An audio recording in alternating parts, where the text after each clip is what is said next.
Welcome here to TalkFCB and welcome back to the channel here today, guys, where we simply must address some of these early rumours about the Barça coaching position. Because after Xavi has announced that he will leave the club at the end of the season, we've probably heard a different name being linked to the job with every passing hour. And that is why today we're going to be going through 10 coaches who could succeed Xavi this summer as we address their credentials and the likelihood of them arriving.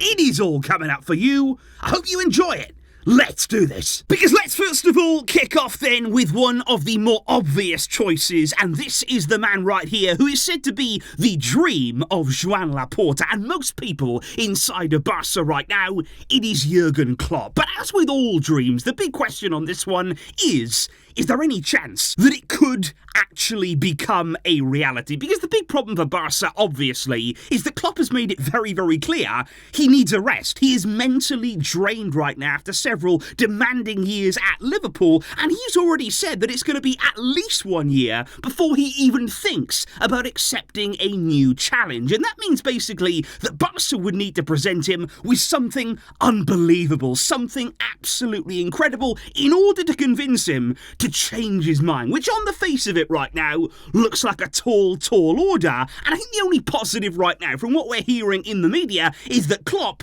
is actually considering living in Spain. He sees that there very, very attractively, which Barca could look to use somehow in their favour in trying to convince him, because there is absolutely no doubt in my mind here that Jurgen Klopp possesses all of the characteristics that we need at the club as the next coach of Barca. But then we move from one Champions League winning coach to another, and it's also another German coach as well, in the form of Thomas Tuchel, who I don't think has ever hidden the fact that he's a big admirer of Barca, and he has been for a long, long time now. I actually remember him back in 2017 when Barca made the incredible comeback in the Champions League against PSG. Thomas Tuchel, he was down there on the TV cameras and he was going absolutely wild in celebration, and as the current coach of Bayern, I have to say, I was staggered by what he came out and said yesterday. He said these quotes now as the coach of Bayern. He said, moving abroad would really appeal to me again. He said, Spain is an extraordinary league. And he said, from my perspective, based on working with Spaniards, they've got a tremendous amount of self-confidence there. He said, I love working with them, basically. And if that wasn't a come and get me plea, then I don't know what is. Thomas Tuchel there openly saying,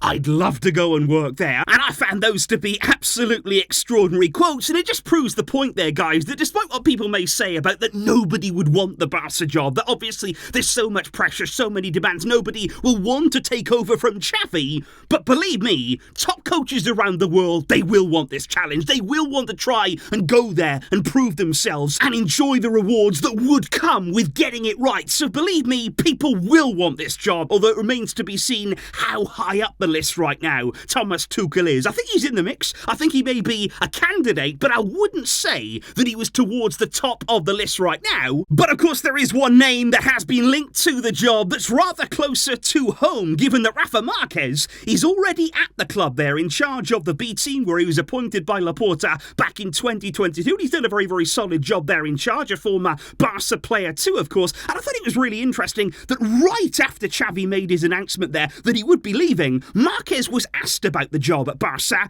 and he did not shy away. He said, you can't say no to an opportunity like this. And he said, if it does come my way, I will try to be available and I will try to do my best. But the problem is now, those inside the club apparently are quite unhappy with the way that Marquez spoke there. They're not happy that he so publicly came out so quickly after that Xavi announcement and put his name into the hat maybe, and it's not believed right now that Marquez is among the candidates to take over from Xavi. I don't think it's going to be him. Then though, there is the case of Mikel Arteta, yet another former Barcelona player, come through La Masia as well, somebody that knows the club very well. And last night Sport came out with the big report that said Arteta has told Arsenal he's leaving at the end of the season. That was big news there, and that only fueled rumours, really, that he could be the man to replace Xavi. The Barca board have admired what he's done at Arsenal. They've looked very fondly upon his work. But however, the media in England today say that Arteta doesn't plan on leaving at the end of the season. They completely contradict what we've heard from sport. And I think at this stage, to be honest, Arteta, again, he may be on the list. He may be among the candidates for the Barca job, but I would not say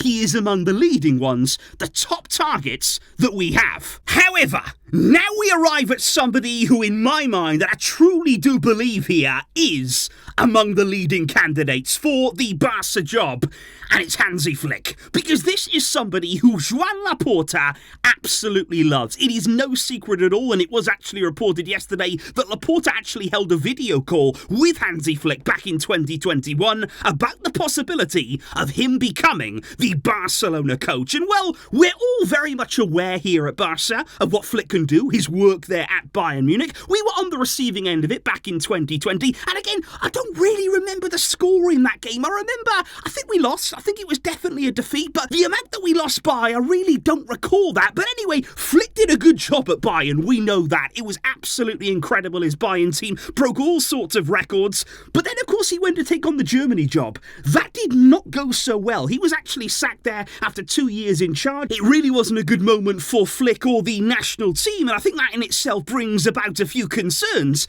But I think the one thing that I would say about Flick and the way that he does conduct himself as a coach there, the one thing that I would love to see from him at Barca is the kind of intensity and conditioning that he would bring to this squad there. I think that's something that we have badly needed to compete at the very top for a long time there. The ability to compete physically with the other top teams in the world. And I think that comes from training, from preparation, from the team, of course, that Flick would bring in with him, the people that we saw at Bayern perhaps. And that is certainly something that Barca will be looking at. They will be assessing. They'll be looking at everything, though. Like I say, it's not all smooth sailing. His time at the national team certainly needs looking more closely at, but Flick is definitely, for me, one of the leading candidates. We are not done there yet, though. There are plenty of names still to come. And let's talk now about Thiago Motta. This is another former Barcelona player, former midfielder at the club there. And Laporta, too, has been really impressed with what he's been doing during his time in Serie A with Bologna, where he has not only exceeded expectations there in terms of results at the club,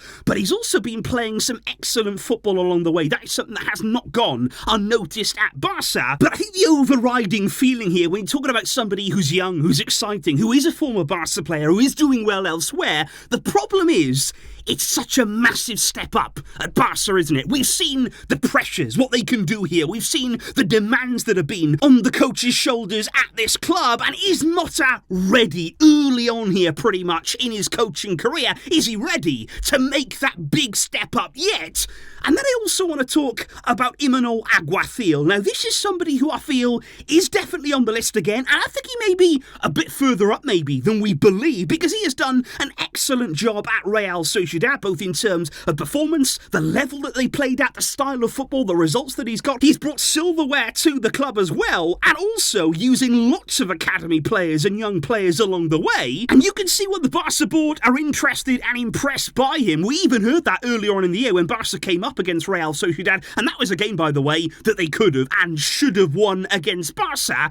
And I think there's no doubting here that Imanol Agag, he's a quality coach. He's somebody who in La Liga has proven himself. He's now gone on to show real good levels well in the Champions League, and he is capable of producing that at Barca. He would be capable of it, but again, there's still those same doubts. Is this the time to take on a gamble? Is it the time to say, okay, we hope he can transfer that quality to a bigger club, to an even bigger club there with even bigger pressure, with so many demands on your shoulders? Do we take on that risk now, or do we look for somebody more proven? Is this the time for a safer pair of hands? And I would echo that as well. well when we are talking about Roberto Di Matteo. Lots of reports linking him not only to the Barça job, but to the Liverpool job as well, of course, this summer. And there's no denying, again, the job that he's done in England, the job that he's done there at Brighton. He's wowed us all with his football, with the intensity they play out there. He's taken Brighton to the next level. I'm a big fan of De Zerbi's, but again, it's one thing to thrive at Brighton, even at Bologna, at Real Sociedad. It's another to bring all of that to Barca. You have to be strong enough. You've got to be brave enough there to stand up and bring your ideas to the club. And no matter what happens, if there's a bad result, if there's criticism, if there's people there that are calling for your sacking, you cannot buckle under that pressure. You have to stay firm to your own beliefs and believe that you can succeed. And do you feel as though De Zerbi is ready for that? Is he prepared for that level of pressure? Which is when we start talking about the names who have done it, who have proven it, who have shown that they can succeed at this club and handle the demands that come with that. Lots of links yesterday to Luis Enrique. And according to the media in Barcelona, that would be the players' choice. If the players could decide, which by the way, they shouldn't, it should be the hierarchy. They have to decide our future and not the players. But if it was up to them, they would love Luis Enrique to be in charge of the club. And you can understand why he's been linked with the role.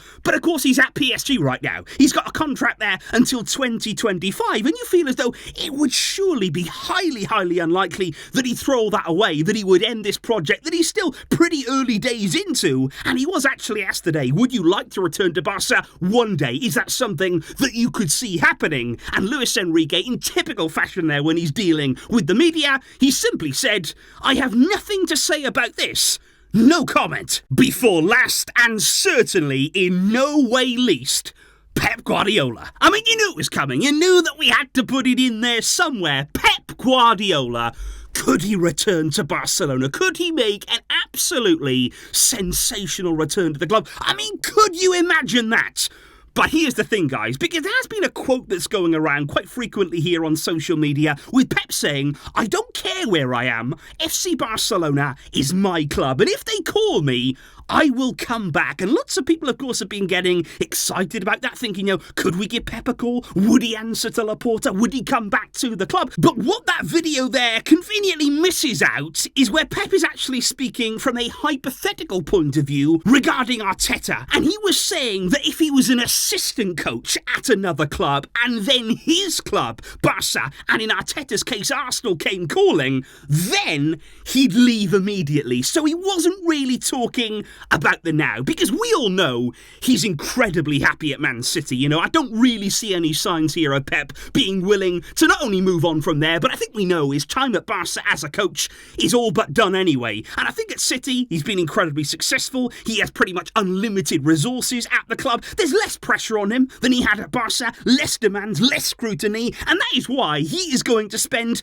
more than a decade soon at Man City. So Pep, I don't think there's any chance. We'd all love to see it. We would all give anything to make it happen, but unfortunately, it's incredibly unlikely. So, okay, guys, those right there are the 10 coaches right now who have been linked to the Barca job in some way, shape, or form. And what I want to know is, who would be your pick, out of those names? Or maybe even names that are not here. There may be more that are added to the mix, of course. There's plenty of months to run on this.